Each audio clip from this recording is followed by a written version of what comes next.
خداوند کے عظیم جلالی قادر اور مقدس نام میں آپ سب کی سلامتی چاہتا ہوں. میں نیل واشنگٹن آج آپ کے سامنے خداوند کے زندگی بخش کلام کی میٹھی عمیق اور خوبصورت باتوں کا بیان کروں گا.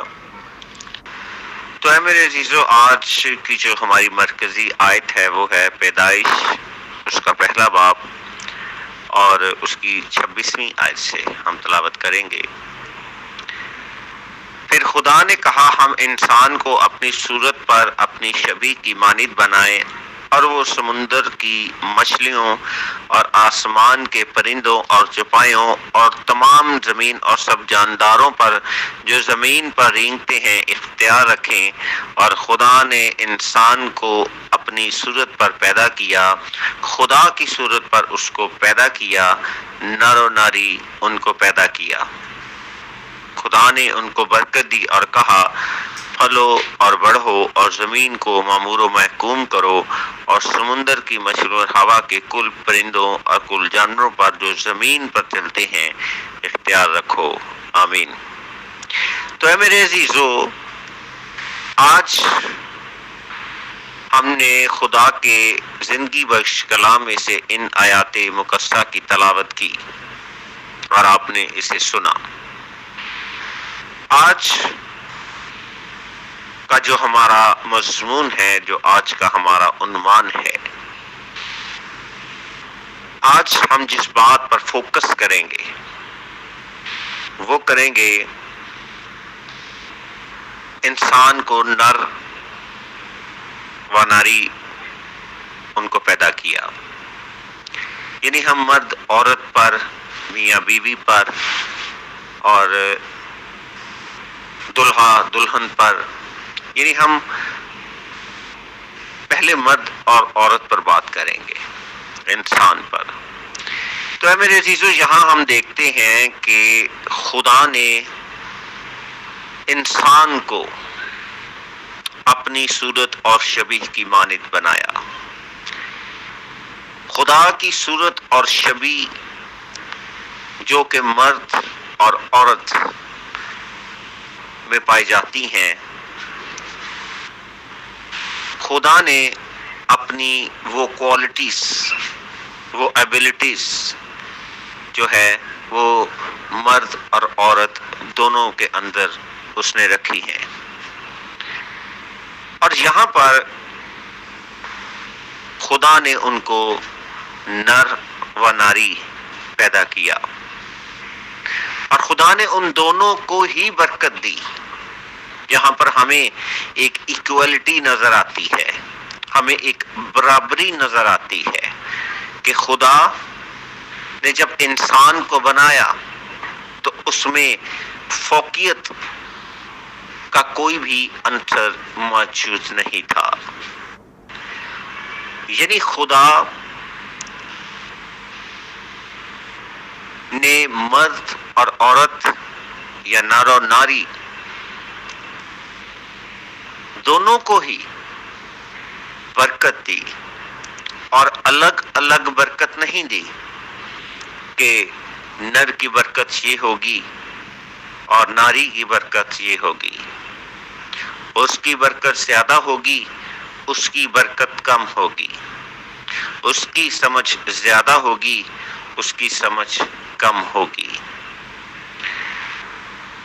ان دونوں کو خدا نے انہی الفاظوں سے نوازا اور ان کے حق میں وہی الفاظ کہے جو مرد اور عورت دونوں کے لیے ہی تھے.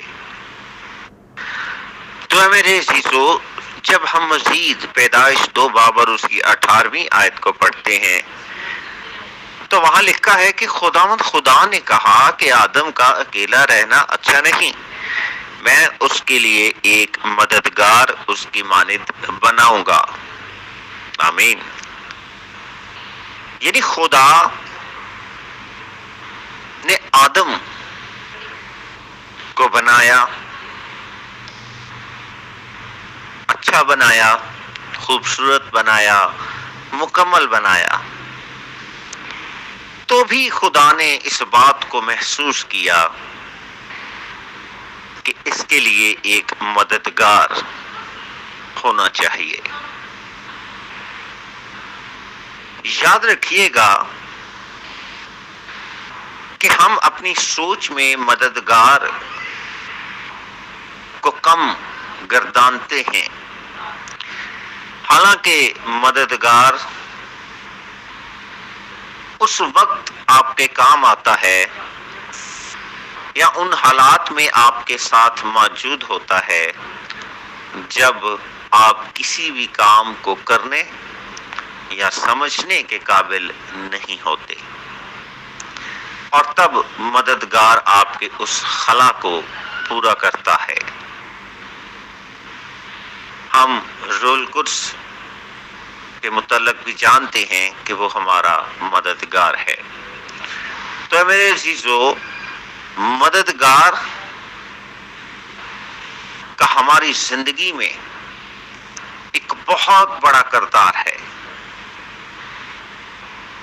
ہم رول قدس کے متعلق بھی جانتے ہیں کہ خدا ہمارے لیے اس مددگار کو عین اس وقت بھیجتا ہے جب ہم کسی کام کو یا کسی بھی سچویشن کو ہینڈل نہیں کر سکتے، تو ہمارے اس خلا کو مددگار پورا کرتا ہے۔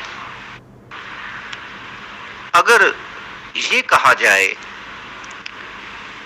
کہ آدم کی مکمل تکمیل تب ہی ممکن تھی جب اس نے اس کے لیے ایک مددگار کی ضرورت کو محسوس کیا، اور جب مددگار اس کے پاس آیا تب آدم مکمل ہوا۔ اور اسی بات کو پیدائش 2 باب اور جب ہم اس کی 21ویں آیت سے ہم تلاوت کرتے ہیں 23ویں آیت تک، 21ویں 22ویں اور 23ویں آیت کی تلاوت کرتے ہیں، تو یہاں پر لکھا ہے کہ خدا نے آدم پر گہری نیند بھیجی اور اس کی پسلیوں میں سے جو ہے اس نے ایک پسلی کو نکالا اور ایک عورت بنا کر اسے آدم کے پاس لایا۔ اور یہاں پر آدم کے الفاظ بہت غور طلب ہیں، اور یہ وہی بات ہے جو میں نے پہلے بیان کی۔ کیا بیان کیا؟ ایکویلٹی کو، اور آدم کے الفاظ اس بات پر مہر ہیں۔ اور آدم نے کہا کہ یہ تو اب میری ہڈیوں میں سے ہڈی اور میرے گوشت میں سے گوشت ہے، اس لیے وہ ناری کہلائے گی کیونکہ وہ نر سے نکالی گئی ہے۔ تو یہاں ہمیں آدم کے یہ الفاظ اسی ایکویلٹی، اسی برابری پر ایک مہر کی صورت میں نظر آتے ہیں۔ یعنی آدم اس بات کو جانتا تھا کہ مجھے ناری پر کوئی فوقیت حاصل نہیں ہے، وہ میرے گوشت میں سے گوشت اور میری ہڈیوں میں سے ہڈی ہے۔ تو اے میرے عزیزو، پیدائش 2 باب 24ویں آیت میں لکھا ہے، اس واسطے مرد اپنے ماں باپ کو چھوڑے گا اور اپنی بیوی سے ملا رہے گا اور وہ ایک تن ہوں گے۔ آمین۔ اے میرے عزیزو، اس آیت مقدسہ میں ہمیں یہ بات بڑے سادہ اور صاف الفاظ میں ملتی ہے کہ مرد اپنے ماں باپ کو چھوڑے گا اور اپنی بیوی سے ملا رہے گا اور وہ ایک تن ہوں گے۔ یہاں پر مفکرین جو ہیں، جو عالم ہیں، وہ اسے 2 طریقوں سے بیان کرتے ہیں۔ نمبر 1، وہ کہتے ہیں کہ یہاں پر مرد کا اپنے ماں باپ کو چھوڑنا اس کی رغبت، اس کی سوچ، اس کی ذمہ داری کی جانب اشارہ ہے، یا ان پر ڈیپینڈ کرنا یا ان پر انحصار کرنے کے متعلق بتایا گیا ہے کہ اسے انحصار نہیں کرنا، اس کی رغبت جو ہے وہ اور اس کے جیون ساتھی کی جو رغبت ہے یا اس کی بیوی کی رغبت ہے وہ ایک دوسرے کی جانب ہوگی. جبکہ دوسرا طبقہ یہ بیان کرتا ہے کہ یہاں پر لکھا ہے کہ مرد شادی کے بعد اپنے گھر کو چھوڑے گا اور وہ اپنی بیوی کے ساتھ یا اس کے گھر رہے گا. تو یہ دو تو ہے میرے عزیزو، آج ہم اگر اس بات کو سوچیں تو ہمیں ایشیائی ممالک میں، مشرق وسطیٰ میں اور مغربی ممالک میں ملا جلا عمل جو ہے وہ دیکھنے کو ملتا ہے. خیر، مشرق وسطیٰ یا ایشیا میں ہم سب جانتے ہیں کہ مرد اپنی بیوی کو بیاہ کر لاتا ہے اپنے گھر میں، لیکن مغربی ممالک میں بھی ایسا ہوتا ہے، لیکن اس پر زور نہیں دیا جاتا یا اس کو اتنا جو ہے ایک روایتی یا لازم کے طور پر نہیں دیکھا جاتا. وہاں بھی ایسا ہوتا ہے، وہاں بھی مرد اپنی بیوی کو بیاہنے جاتا ہے اور اپنے گھر لے کر آتا ہے، لیکن اس کے برعکس ہم یہ رویہ بھی دیکھتے ہیں کہ وہاں پر بہت سی ایسی چیزیں ہیں جہاں پر اس بات کو بہت زیادہ اہمیت نہیں دی جاتی. وہاں پر شادی کے بعد مرد جو ہے وہ الگ یا پھر اپنی بیوی یا جسے ہم پنجابی میں کہتے ہیں گھر جوائی ہونا، تو یہ ہمیں مغربی ممالک میں اور دوسرا جو وسط ایشیا میں جو ہے جو سوچ پائی جاتی ہے یا جو طریقہ کار ہے وہ ہمیں دونوں طرف ہی ملا جلا نظر آتا ہے.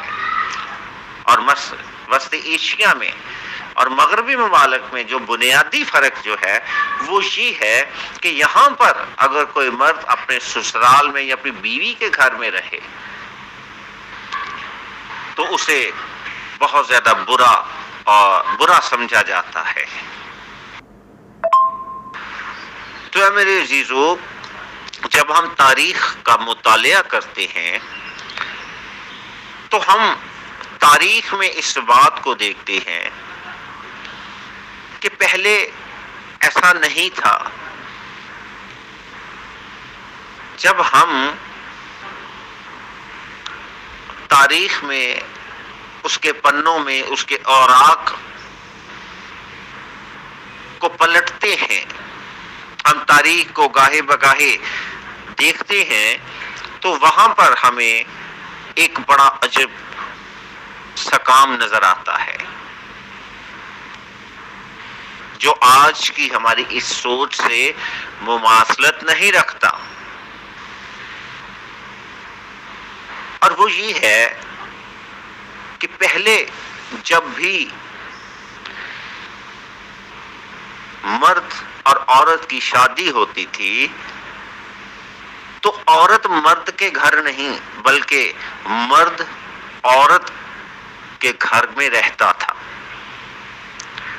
اور یہ میں اس دور کی بات کر رہا ہوں جب گھریلو نظام جو ہے وہ بہت زیادہ ایکسیلنٹ تھا، بہت زیادہ زبردست تھا، جہاں پر وہ مسائل نہیں تھے جو آج ایک بہو کی حیثیت سے ہمیں سننے کو ملتے ہیں.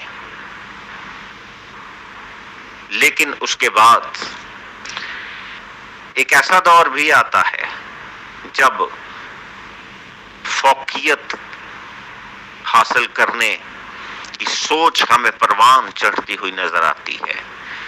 ہمیں یہ سوچ نظر آتی ہے کہ عورت نیچے ہے اور مرد کو فوقیت حاصل ہے، یعنی پیٹریارکی سسٹم یا پدرانہ نظام جسے اردو میں کہتے ہیں، اس کے بعد ہی عورت ہمیں پستی ہوئی نظر آتی ہے۔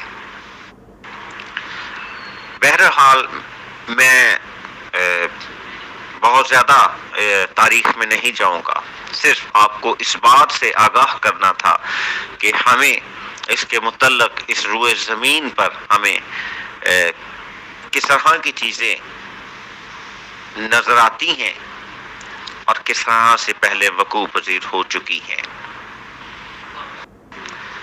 تو اے میرے عزیزو، ہم مزید آگے بڑھتے ہیں۔ ہم پیدائش 3 باب کا جب ہم مطالعہ کرتے ہیں تو پھر ہمیں گناہ نافرمانی کا ذکر ملتا ہے، اور پھر جو ہے خدا جو ان کے پاس آتا ہے، پھر اس کے بعد ہمیں پھر سزا جو ہے وہ ہمیں ذکر ملتا ہے۔ تو میں گناہ پر تو نہیں، لیکن اس کے بعد خدا کے الفاظوں پر زور دوں گا۔ تو اے میرے عزیزو، یہاں پر لکھا ہے 3 باب کی 16ویں آیت سے، پھر اس نے عورت سے کہا کہ میں تیرے درد حمل کو بہت بڑھاؤں گا، تو درد کے ساتھ بچے جنے گی اور تیری رغبت اپنے شوہر کی طرف ہوگی اور وہ تجھ پر حکومت کرے گا۔ تو اے میرے عزیزو، یہاں ہمیں ایک چینج نظر آتا ہے آفٹر سن۔ آفٹر سن ہمیں ایک بہت بڑا چینج نظر آتا ہے، اور وہ کیا ہے؟ غور کیجئے گا۔ تو درد کے ساتھ بچے جنے گی اور تیری رغبت اپنے شوہر کی طرف ہوگی اور وہ تجھ پر حکومت کرے گا۔ اب یہاں پر، اور ہم جو پیچھے سن چکے ہیں کہ ہمیں ایک ایکوالٹی نظر آتی ہے، ہمیں کوئی فرق نظر نہیں آ رہا، لیکن یہاں پر اب فوقیت کا عنصر نظر آتا ہے جو کہ کبھی بھی خدا کی سوچ، خدا کے منصوبے کا حصہ نہیں تھا۔ اور وہ کیا ہے؟ وہ تجھ پر حکومت کرے گا۔ یہاں پر خدا یہ حکم نہیں دے رہا کہ تو نے حکومت کرنی ہے، بلکہ خدا بتا رہا ہے کہ اب ایسا ہوگا۔ اور آج یہی رویہ ہمیں میل پرسنس کی طرف سے یا مینس کی طرف سے نظر آتا ہے۔ فوقیت، حکومت، جارحداری، دبانا، خود کو سپیریئر جنس کے اعتبار سے سمجھنا، یہ سوچ گناہ کے بعد کے اثرات کا نتیجہ ہے۔ تو اے میرے عزیزو، جب ہم مزید پیدائش 3 باب کو پڑھتے ہیں تو 17ویں آیت سے 19ویں آیت تک، تو وہاں پر ہم پڑھتے ہیں کہ خدا مخاطب ہے، اور لکھا ہے اور آدم سے اس نے کہا کیونکہ تو نے اپنی بیوی کی بات مانی اور اس درخت کا پھل کھایا جس کی بابت میں نے تجھے حکم دیا تھا اور اسے نہ کھانا، اس لیے زمین تیرے سبب سے لعنتی ہوئی، مشقت کے ساتھ تو عمر بھر اس کی پیداوار کھائے گا اور وہ تیرے لیے کانٹے اور اون کٹارے اگائے گی اور تو کھیت کی سبزی کھائے گا۔ تو اپنے منہ کے پسینے کی روٹی کھائے گا جب تک کہ زمین میں پھر لوٹ نہ جائے، اس لیے تو اس سے نکالا گیا ہے کیونکہ تو خاک ہے اور خاک میں پھر لوٹ جائے گا۔ آمین۔ تو اے میرے عزیزو، یہاں ہم دیکھتے ہیں کہ خدا آدم سے کہہ رہا ہے کہ تو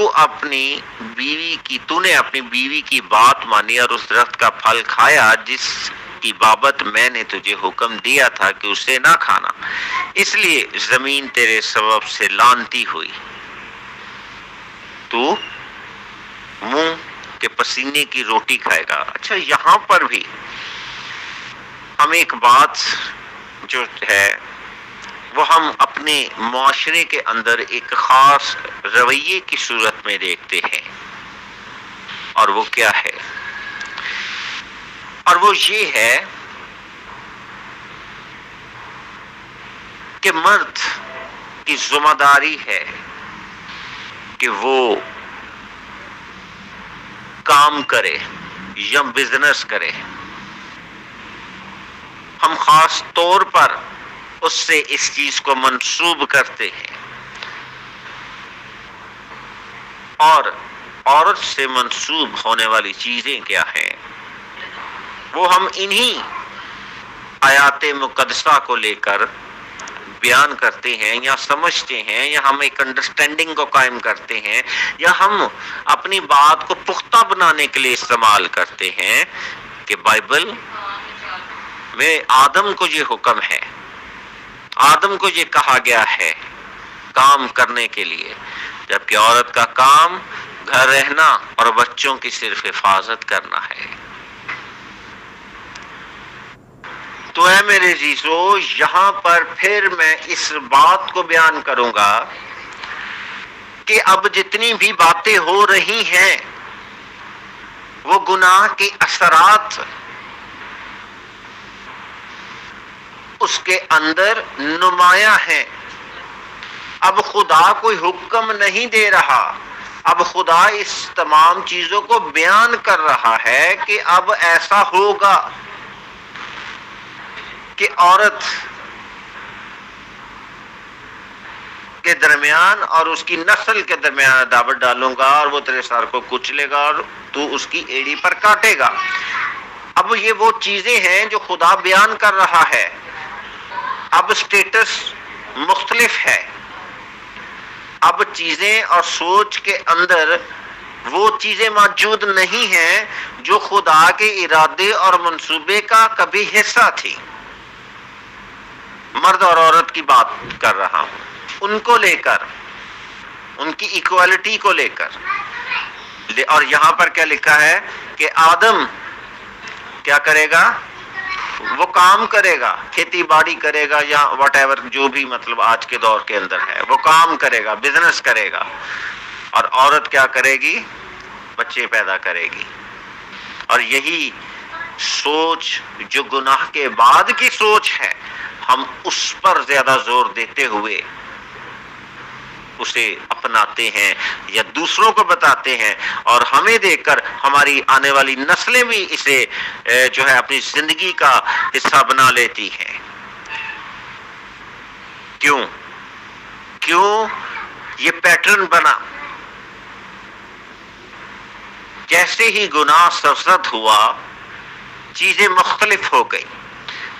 خدا نے بتا دیا کہ اب مرد تجھ پر حکومت کرے گا اور تیرا دھیان اپنے مرد کی جانب ہوگا۔ اور حکومت کے متعلق ایک اور بات بیان کرنا چاہتا ہوں کہ جب خدا اسرائیل کا بادشاہ تھا تو بنی اسرائیل نے ایک اور بادشاہ مانگا، تو خدا ناراض ہو گیا۔ اس نے کہا کہ اب سموئیل کو آپ پڑھ لیجئے گا، پہلے سموئیل کی کتاب کو، کہ وہاں اب یہ چیزیں بھی تمہیں فیس کرنی پڑیں گی۔ پہلے تو میں تھا، اب تمہیں ان چیزوں کو بھی فیس کرنا پڑے گا۔ تو یہی بات یہاں پر ہے، خدا بتا رہا ہے کہ اب وہ تجھ پر حکومت کرے گا، اور یہ کوئی خوشی کی بات نہیں ہے، خدا کو خوش ہو کے نہیں کہہ رہا تھا کہ مرد حکومت کرے گا۔ اور آج دیکھتے ہیں وہ حکومت کرتا ہے اور خوش ہوتا ہے، اور ان آیات کو اپنے اوپر رکھ کر بہت فخر محسوس کرتا ہے، اور اس کا نتیجہ کس صورت میں نظر آتا ہے کہ عورت بچے پیدا کرے گی، وہ گھر میں روٹی کا انتظام کرے۔ مزید ہم امثال کی کتاب اور اس کے آخری چیپٹر کو، 31واں چیپٹر ہے، اگر آپ اسے پڑھیں تو وہاں پر ہمیں سگڑ بیوی، ایک محنتی عورت کا ذکر ملتا ہے.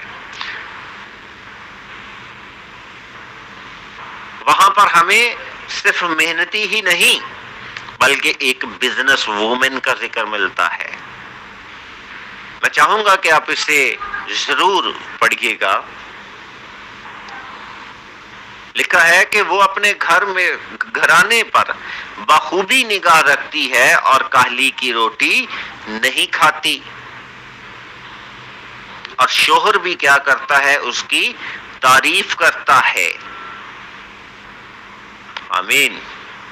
تو اے میرے عزیزو، مزید میں تھوڑا پڑھے دیتا ہوں. وہ کسی کھیت کی بابت سوچتی ہے اور اسے خرید لیتی ہے اور اپنے ہاتھوں کے نفع سے پاکستان لگاتی ہے. وہ مضبوطی سے اپنی کمر باندھتی ہے اور اپنے بازوں کو مضبوط بناتی ہے. وہ اپنی سوداگری کو سود مند پاتی ہے، رات کو اس کا چراغ نہیں بجھتا. آمین، ہاللیلویہ. یہ ایک مسیحی عورت ہمیں نظر آتی ہے. یہ ایک مسیحی وومن ہے، ایک بزنس وومن ہے.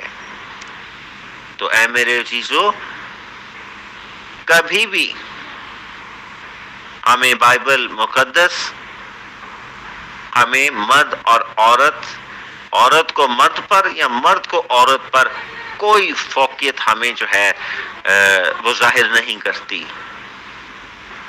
بہت سے ایسے حوالہ جات ہیں جن کو بعض اوقات بیان کر کے ان کو جو ہے وہ غلط ایک تاثر یا ان کو غلط انڈرسٹینڈ کر کے لوگوں میں پھیلا دیا جاتا ہے. لیکن خدا کبھی بھی پیٹریارکی سسٹم کو یا پدرانہ نظام کو یا پیٹریارکل سسٹم کو سپورٹ نہیں کرتا. خداوند آپ سب کو بہت زیادہ برکت دے. آمین.